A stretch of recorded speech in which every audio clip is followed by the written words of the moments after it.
So welcome aboard, everybody. I've got an old mate of mine, Martin, here. Martin, fun enough, and I were cricket fellows at school. Martin was the year above me at school.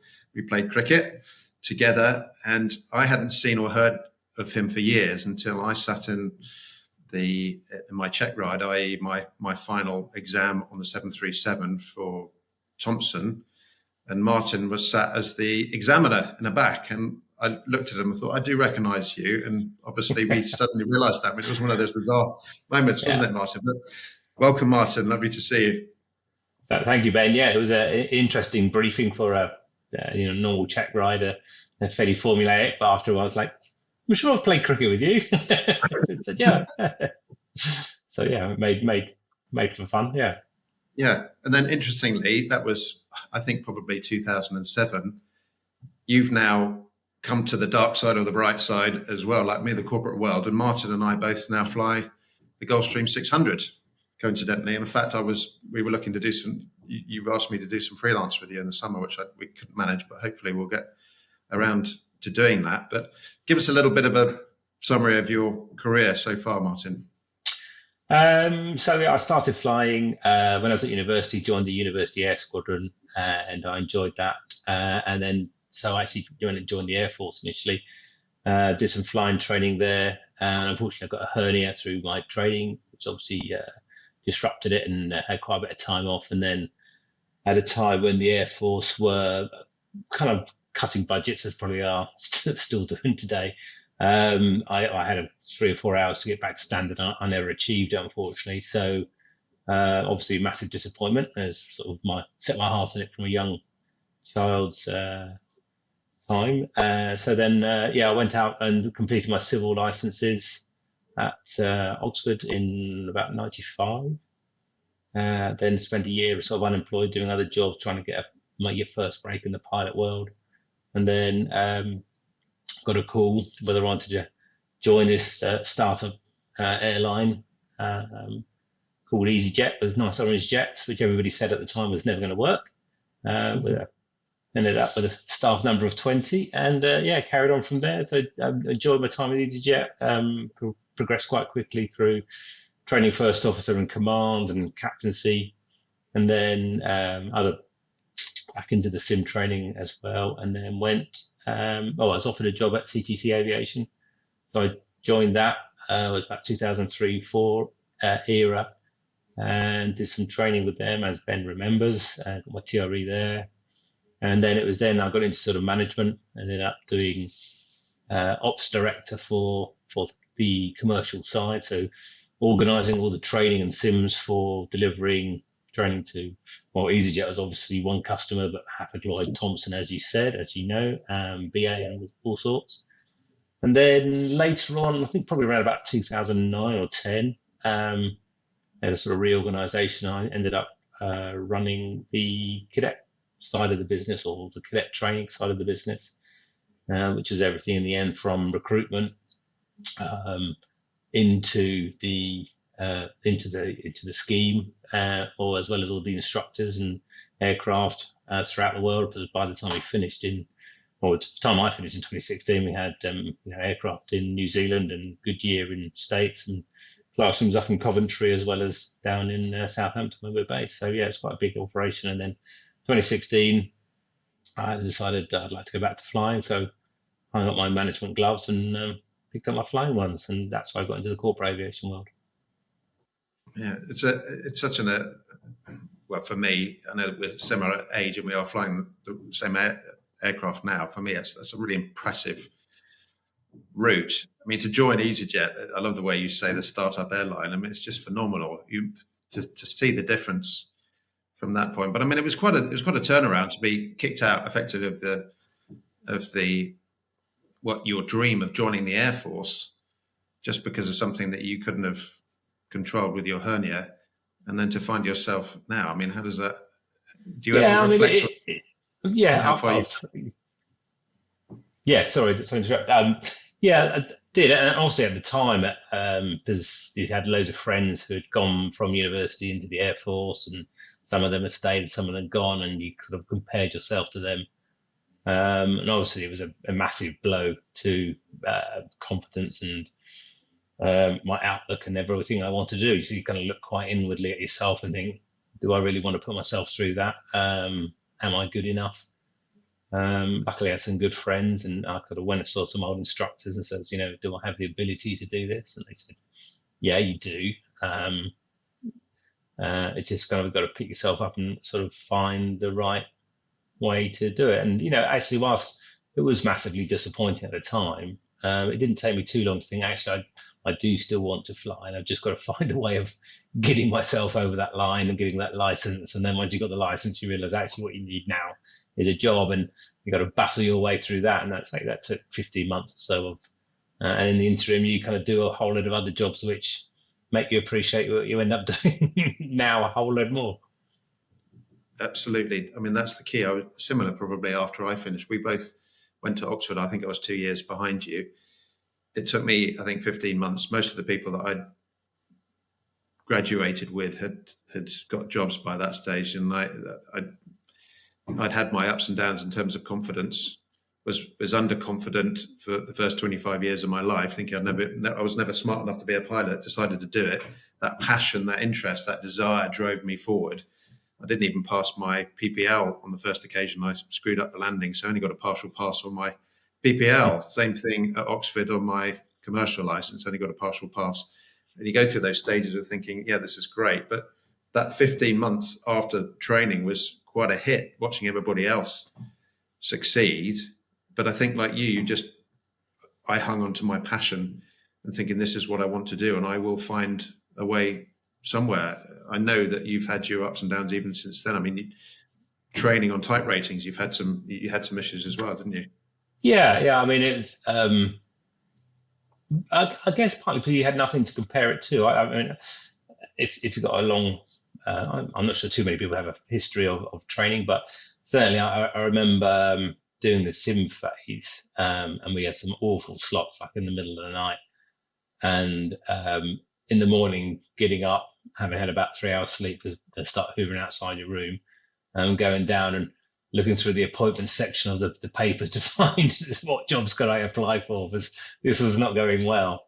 And yeah, it's a phrase they talk about quite a bit in airline training is sort of resilience to that. And actually, I probably wasn't very confident, but somehow I found the resilience within me to do it. And I was with a partner who's a lovely guy. He got through as well, and he was a similar mindset to me. So we weren't kind of raging alpha male, kind of we can get this, we're the best in the world. We're both sort of looking inwardly, thinking, "Am I good enough? Can I do that?" And it is a good question. You sometimes think too far ahead and actually kind of focus on your task. Actually, what the guys actually asked me to do is take off. I know we've got a whole load of other bits to go through later on, but focus on the task at hand. It was real kind of stepping, one footstep in front of another to get through something. And you pass the test, and then gradually your confidence grows. I think as you go through life. One of my instructors in the Air Force, when it wasn't going well, sort of said to me, "I want you to be more confident." And kind of reflecting on that a bit, it was, he might as well said, "I want to be, a foot taller." I didn't feel I could do much myself about that. I can have the right attitude, but if I was doubting myself, you can't not automatically stop doubting yourself. And I kind of understand what he said, but looking back now, 20, 30 years later as an instructor, you kind of think I would never have said that. Whilst I probably would have had the same frustrations as an instructor to a trainee or desire to improve, but there would have been better ways perhaps he could have affected that change, and that's kind of some of the lessons you take out of life. And when you start training yourself, you have a bit of a bit more sympathy or empathy with the trainee to actually get them through. And maybe it was a factor that I was quite young when I was doing the training at Easyjet, particularly, that I had a lot more empathy, and I kind of viewed it almost as coaching. I mean, as a young trainee, I was probably a bit a bit too eager to impart knowledge and try and find the kind of the perfect answer. But actually, as you get older and more mature, you actually reflect, and it's actually about the individual, getting the individual to that point. And sometimes, a lot of most people, it is about building their own confidence, their ability to do it, and letting their confidence enable their knowledge and ability to shine through.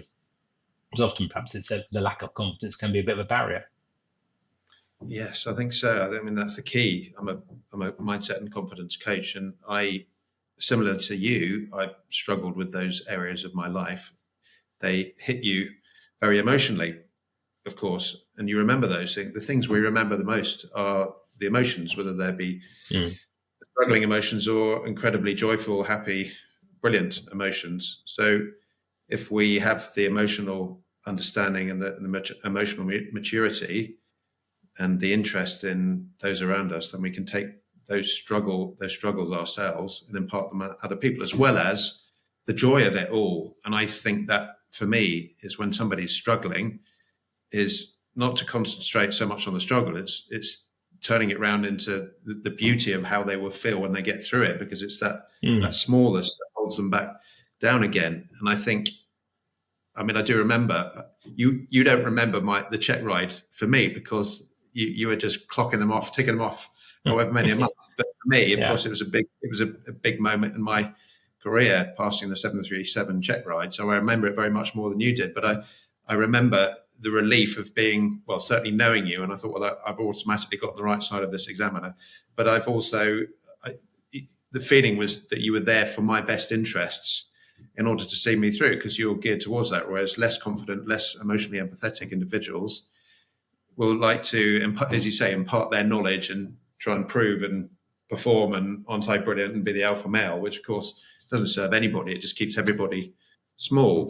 And actually, there's the lovely story you've told me about the couple of the candidates who had passed their 737 check ride and had gone out, and then they started to struggle on the line. So they were fine in the simulator, but out in the real world, I thought that was lovely. And how you dealt with them. Yeah, I mean, as I said, I think confidence, plays a huge amount in life, but certainly in piloting. And when you're learning something new, if you can attack it with some confidence, I think you do well. But when you're doing something new, it's very easy for someone with more experience and knowledge to basically pick holes in what you do. And we used to have a number of cadets, generally cadets, who struggle to land the aircraft. And this is after they've done their base training. So they've actually gone out on the air and finished their sim. They've finished their final sim check, gone out onto the aircraft, done the required 6 landings, been signed off as safe, and then halfway through their line training, have been told they can't, or been put back into the sim training system saying, oh, this guy can't land, which again, kind of, for a training point of view, I was never running the training point system, but you kind of think maybe the training system, you look at yourself, also hold the mirror up there and say, well, what's gone wrong there? I never got that far to it, but what I used to do with the guys I used to have was basically make them do 2 or 3 landings, and if there was a technical issue, which was very rare, and they put 3 decent landings in, then we just kind of used to sort of take off from Gatwick again and then fly under the bridge and try and land on the other end of the runway, and then do that. And whilst it was kind of a bit of light relief and filled in the hour, it actually had a bit of a serious point. In fact, it gave them real confidence in actually handling the aircraft at low level. And I think you could fly under Tower Bridge and stuff like that. And then I'll do a few more landings, 3 more landings, maybe with a bit of crosswind. And see, you did that, handled that nicely. Right, let's go off. You can see that road over there. See if you can land on the M25. Off you go. Brilliant. Well done. Let's go and land back in. And actually, they enjoyed the session. Hopefully, for coming back to your point, the emotion of it was actually, that was quite good fun. And B, actually, I can land this. I can fly this airplane, and actually, I landed it okay. So selfishly, it made it much more fun for me. But actually, we had a good time. They came out of there, hopefully with their confidence boosted, and then went off. And I struggle to recollect anybody who didn't pass after that. So that, kind of perhaps it worked. but it was a good way, and perhaps a good indication that actually this confidence is certainly, when you've got no experience to hang your hat on, the confidence of being able to put these things together and actually come up with a good outcome is what needs to be nurtured, perhaps more than the technical, what you're actually doing and how much rudder you're putting in. I think that's absolutely bang on. You talked about fun there. For me, of course, if we're relaxed and we're enjoying ourselves, then we have the capacity to take on so much more. When we're feeling unsure about ourselves, everything closes in. I mean, it's the classic thing. Tunnel vision, we talk about in an aeroplane. I can't remember, there's another technical term that the psychologists talk about, that it's that classic thing. When your limbic system, the ancient brain, the fight and flight system, is kicking in, it needs just to concentrate on either fighting a lion coming towards you or running away. So it's going to shut everything else down. You just don't have that capacity to make the most. So when we're gripped in that emotional hijack, as I call it, the ability to actually perform well is so small. And it takes somebody who understands those emotional triggers, who can feel it themselves, recognize what's held them back. Like you've continued to reinforce this, understanding that actually you've got to take somebody out of this basic system of operating and add a bit of fun. I think that's inspired. I've never been in the training role myself, but 26 years down the line, I've done an awful lot of training and worked out where I perform better. And it's someone who just doesn't, there is no grade at all. Yeah, they might have a bit more experience and got a few more certificates, but they're completely on the same level, understand that we're all connected in some sort of way. We're all doing things for each other's interests. And I find that massively powerful. And I've absolutely thrived in those environments. And I think in contrast to those who clearly struggle themselves, have got themselves into those positions of authority, got the trophies or whatever, but are still struggling to hang on, they don't have the capacity to allow themselves to think, what can I do to understand this particular individual that's going to benefit them? They want to just stamp a basic idea on them. And of course, it's just limiting for everybody. So, yeah, for me. Yeah, that's quite interesting. I can reflect. There was one guy who had a particularly bad reputation as a tough trainer, and actually I ended up doing a training course with him. And what became evident was how underconfident he was. Perhaps kind of an insight into the gruff old, hard bastard trainer. Was actually I was almost absolutely flabbergasted that he was so underconfident of actually flying or doing it himself, or whether he was doing a good job. I thought, I just never saw that coming. And actually, also the other point was sort of come on to you about training now. I mean, I actually enjoy going in the sim because I'm the guys who train us. As you say, I think in a way, I think the training captain is probably a bit of an old term. I think it'd be much better to be called a coach. Because we're on a level because we're doing the same job, and I'm actually here to help you be better than what you are now. And I think I haven't trained cadets for a long time, but I mean there probably is more involved in training a cadet, but actually even that it's still effectively coaching. When you get to line training, you're coaching. I think if you say you are 737 coach, would be quite an interesting mindset swift to a lot of training camp. Not. I mean, certainly to the gruff old guys who do it, perhaps not necessarily the best reasons. It kind of actually puts you more on a level. I think that actually term coach would be quite a new thing in the industry to actually kind of shallow that gradient a little bit, perhaps. I don't know. Yeah, well, I'd like the idea of that, because that means I don't have to actually get my training qualifications. I'm a coach. I got a certificate of coaching. Yeah, you're already there. Thank you very much. I was just thinking about that because you're talking about the cadets. Obviously, there is a degree of experience, difference in experience there. When we get to do the job that we do now, we often fly with other captains, and that has a whole different dynamic as well, because there isn't that gradient of the captain and the co-pilot or the first officer. So I found that interesting, and because I'm interested in the psychology of it, how other people. I've been in operations where I'm far more experienced in Gulfstreams coming in, but somebody's been in the operation much longer, and I can immediately see a flash in their eye that they see me as a potential threat. So how they deal with that is, I'm thinking, okay, this I'm going to struggle with this. They're going to find fault in everything I do. They're going to tell me I'm turning the switch off in the wrong order and whatever it is. And of course, we try and stick to our standard operating procedures, but the emotionally smart person will not just pick holes in somebody just because they got one thing round the wrong way, because then, of course, you're breaking down the communication between the crew members. And then that has a safety implication apart from having the fun. And then, of course, the cycle goes around. If you're not having fun, then you're going to be limited in what you can do. So have you, having spent all those years in the airline and then now coming into the corporate world where you're flying with captains, what's your experience on that? Yeah, I'm probably quite lucky in that I've worked for the same operator at present for 10, 11 years now. And I'm lucky also that the team we have with us are actually,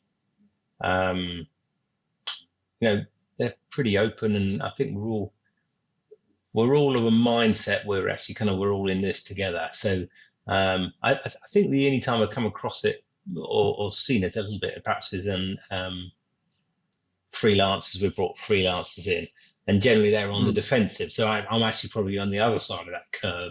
So so I'm not sitting there saying, no, we don't do it like that, mate. No, we don't do it like that, because that's going to make A, get on their wick, and me and my natural reflector think, well, or maybe I got that wrong.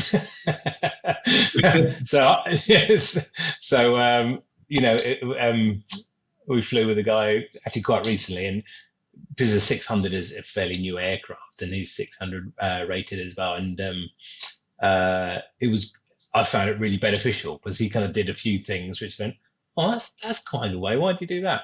One was because that's what it says in the book. Oh, really? And then I think, well, why aren't we doing it? And the other was like, well, kind of we think that's a better way. Okay. So you go away and we had a chat about it. So maybe it's the way you can approach that. As I think I learned that, I take that whole thing as a learning experience where other people might take as a threat. I've coached new people onto the aircraft, and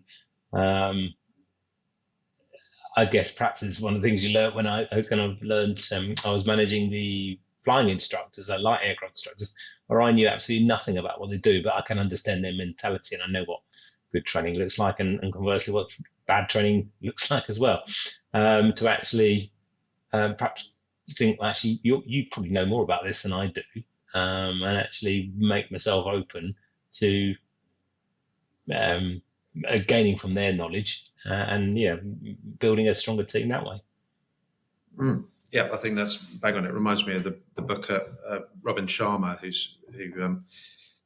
wrote the 5 a.m. Club, very brilliant book, and he talks about the fact that true leaders are so confident that they don't need to advertise their achievements in an attempt to feel better about themselves, but they're so geared towards the elevation of others. And I've always seen that as a point of a marker point for me in terms of just when I'm with anybody. It doesn't matter whether you're in an airplane or not. When you have a dialogue with anybody, whether it's your children, whether it's teachers at school, whether it's colleagues at work, whether it's the fueler, is just being interested in other people and wanting to learn from them, regardless of whether the conversation, the dialogue is difficult or whether it's open. There's always a learning point. And I feel that very much because I know that my ego has taken hold of me in the past. The shame thing of thinking, well, if I don't prove I'm right here, then I'm not going to be good enough. And so then you just go into ego overdrive thinking, okay, well, just don't give up. Don't admit you're wrong here. And then, of course, you wake up 3 o'clock in the morning thinking, oh, why did I do that? Why did I do that? But again, you get to that wise stage. I think I'm a little bit wiser now. But again, I think there's another saying, isn't there, that you make more friends in 2 weeks or 2 months by being interested in other people than 2 years and trying to make other people interested in you. And I always think that when I've got flying with somebody new in the aeroplane, okay, if they want to tell me I'm rubbish, that's absolutely fine. But we'll hopefully both learn something from Yeah. that. I had a Yeah. freelancer, funny enough, about 18 months ago, had a freelancer who was very defensive, did that classic thing of coming in, trying to prove how much he knew. And I could see it was from an insecurity point of view. And yeah, it was an interesting one. We were talking, for anybody who doesn't know about aviation so much, we have to start aeroplanes up in a particular way. And on the Gulfstream, one of the factors was putting the cabin power on after the IRS is the part of the navigation systems. And we had an engineer in the back, and he was briefing us on the fact that you had to wait 10 minutes before you put the right switches on. And he did completely the opposite. And so the engineer in the back sort of laughed at him, and that completely emotionally hijacked him. And it was a very uncomfortable atmosphere for the next 2 days because he sent himself down this rabbit hole. And we were there for 10 days, and it all worked out fine in the end. But it's one of those things, and it's not having to prove anything, just knowing that there's always an opportunity to learn something. And being blokes, we've just got to stick our hands. Say, we're wrong. I'm wrong. Yeah. Not very easy, blokes. I got a great piece of advice when I finished my A-levels from the headmaster. It wasn't just to me, I don't think. There's a whole load of us, and one of the two bits of advice he gave us is that when you make mistakes, admit it and say you're sorry. And he said, probably don't say I won't do it again, because you probably will. And I thought, actually, that takes a really strong person to do that. And in the training world, one of the things trainers, certainly sim trainers, are particularly resistant or reluctant to do, should we say, is go and demonstrate, because suddenly you put yourself in jeopardy. And certainly I remember demonstrating a circuit, and it was one of the worst circuits I ever did. I was thrown on the deck. I said, sorry guys, that's absolutely rubbish. You're coming in low and turned early. I said, that was I made a thing like, go and have a look at the instructor product, see where I went wrong. That's absolutely rubbish. So I kind of went, I'm going to repeat myself here, and we do it again. I did it properly. I said, I hopefully learn out of both of those, actually, what bad looks like and what good looks like. So, but actually, we kind of made a bit of a laugh of it, but it hurts your ego, but perhaps that's not a bad thing in that instance. And to be able to laugh at yourself is, I think, actually diffuses the situation massively. And then nobody feels they've got anything to prove. But I think it takes quite a brave or confident person to actually get to the point where actually I'm confident in my own skin that, okay, I'm not the best pilot, and I will make mistakes and screw it up with the best of them. But hopefully I can see what I've gone wrong and learn why I've done it right. And hopefully you as my crewmate will help me not make that mistake next time. So I think it's in a way that's a more powerful lesson than being absolutely God's gift to flying. Well, it is really, and I always repeat this so often. Well, I tell my children I'm perfect, of course, but anybody that's perfect is extremely boring and very tedious, and we know that anybody who's always promoting their own achievements becomes very boring. And of course, if you can laugh, it takes humility.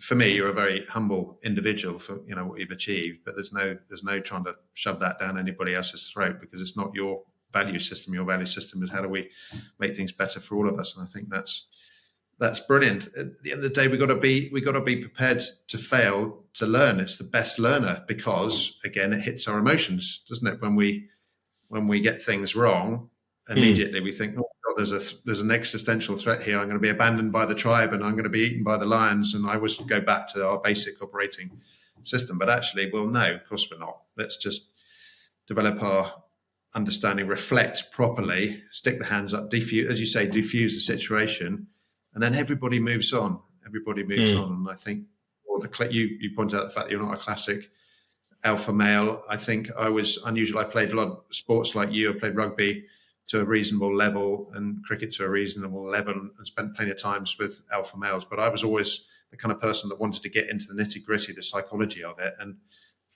coming up against people who are very uncomfortable and still are uncomfortable of doing that has been a challenge. But actually, as I realize, it's the most important thing. That's what helps me build the confidence, because I can reflect on when things have gone wrong and say, okay, we've learnt this, and when you get something wrong, I totally understand. Let's laugh about it together, and we'll move on. It's just, and humility really is the key, isn't it? Just knowing that we're never going to get perfect.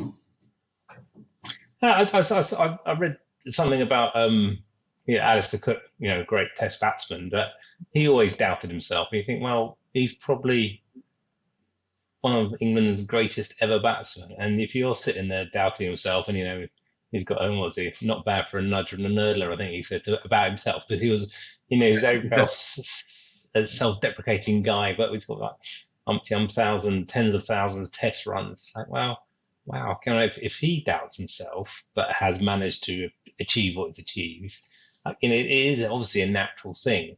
I think there are maybe one or two kind of probably marginally psychotic people who don't doubt themselves, but I think pretty much everybody else does. Yes. And it's a question of how you do that, and can you make that a positive thing? And certainly probably when I was younger, it was a negative thing. And when I was trading and doing my own conversion, sort of, it wasn't going well. Kind of looking for this is really going terribly, and I think your own natural, I'd say, as natural, certainly naturally for me, I'd say, is you look at what you've done badly and what you've done wrong, and rather than saying, well, okay, that's as you just said, making mistakes is natural. Everybody makes mistakes, and actually, it's a brilliant learning experience. And I didn't see that as a brilliant learning experience. I just sort of saw it as kind of a very quick passage out to find another job. But I probably, to be honest, wasn't particularly well supported by the trainer in that instance.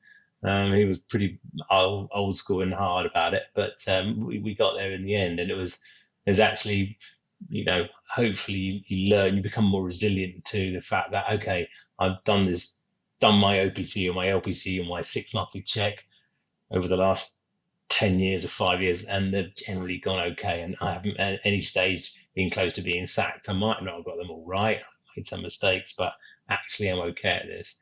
So, if you're going to screw it up, fine, just take that on the chin and move on, which is always harder to do when you haven't got that experience behind you.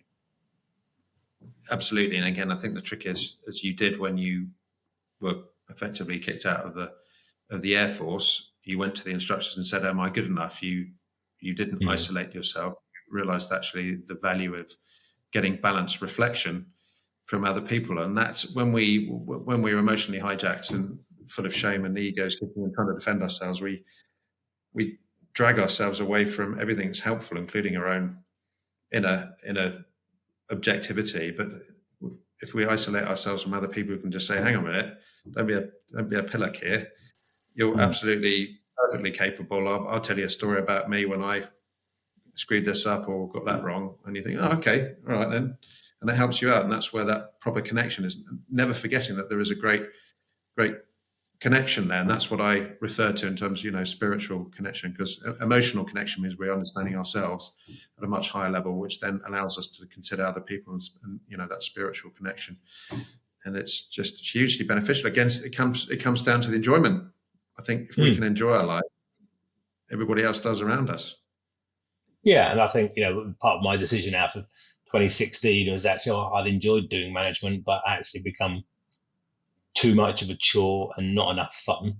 And I enjoyed the fun of flying. And the grass is always a little bit greener, so you go back in full time flying, think, oh, it's a little bit of a chore. It's not all roses, even on this side of the fence. But I still enjoy going to work, which is I appreciate. I'm very lucky in that, and I think that's a great thing to do. Yeah, completely. I think the day that every now and then there is a day when you think, oh, geez, I've had enough here. But if you're continuing to feel that feeling over a period of time, it's time to have a proper stock take and realize perhaps it's time to go somewhere else. I think your word of resilience is brilliant. I mean, it's used a lot now, and we could spend hours and hours dissecting resilience, but there's that decision. We've got to make that decision, don't we? It's like, I'm going to be more resilient.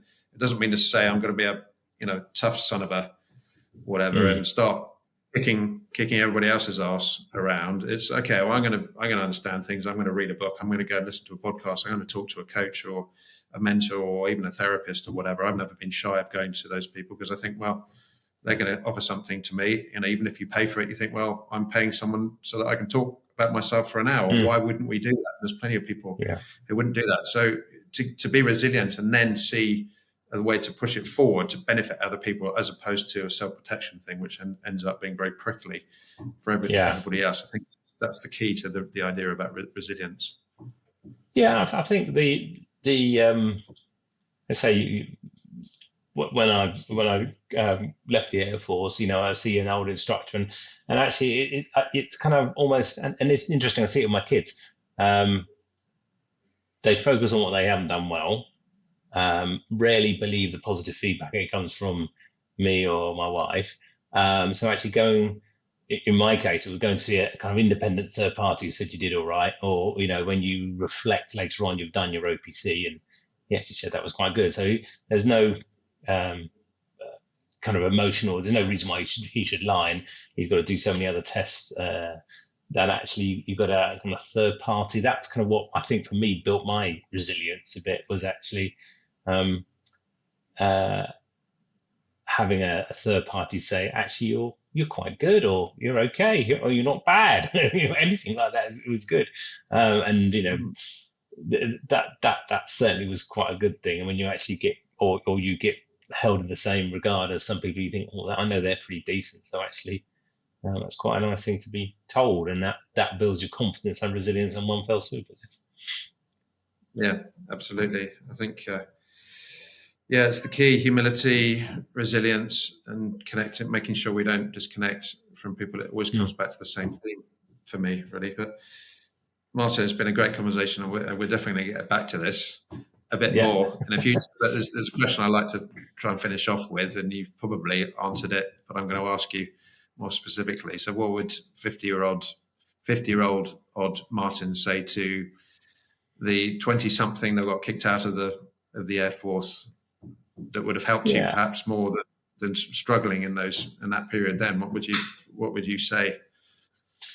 Well, as you said, I think it is kind of it's the resilience and confidence, and maybe seek early. I mean, it probably took me 20 years to realize that actually, if you find somebody or some positive feedback, and to build your own confidence and resilience up, is kind of what I would have liked to say to myself. Is actually, kind of believe in yourself a bit, and it's hard to believe in yourself on your own. You need to go and find people you love or share, or whether professional or non-professional. Just say you're a good bloke. You're fun to be around. So why would they not want you to have a flight deck? If I want to have you in a flight deck or whatever.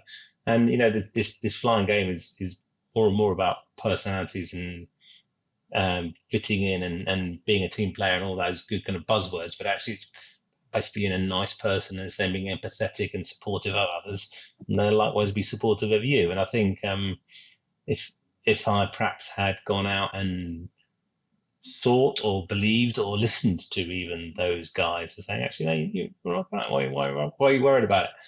Well, I'm worried about it because I'm not doing well. I guess, well, mistakes happen, experiences have gained dust, So maybe my journey a little bit less rocky. Yeah, I think that's lovely advice. One of the things that I encourage my coaching clients to do is to actually have a compliments journal. So to write down when somebody says something nice, even if it's a tiny text message or just a comment in the shop. I try and compliment people on their smiles all the time, because I think that really changes the atmosphere so incredibly quickly. If a cashier on the desk has a big smile, I tell her that, or him or that, because I just think that really could have a big thing. But what I suggest to my clients is write those things down. So when you're feeling doubtful, when things are hitting, when you're going through turbulence, is go back to that and read through that big list inevitably of things that have been said. I think that's really powerful. So anyway, thank you, Martin. This has been a wonderful conversation, and we will return at some point. But you're over in India. Enjoy the delicious food over there, and I'll catch up with you soon. All right. Love to see you again, Ben. Take care. Cheers, Martin. Take care. Bye-bye.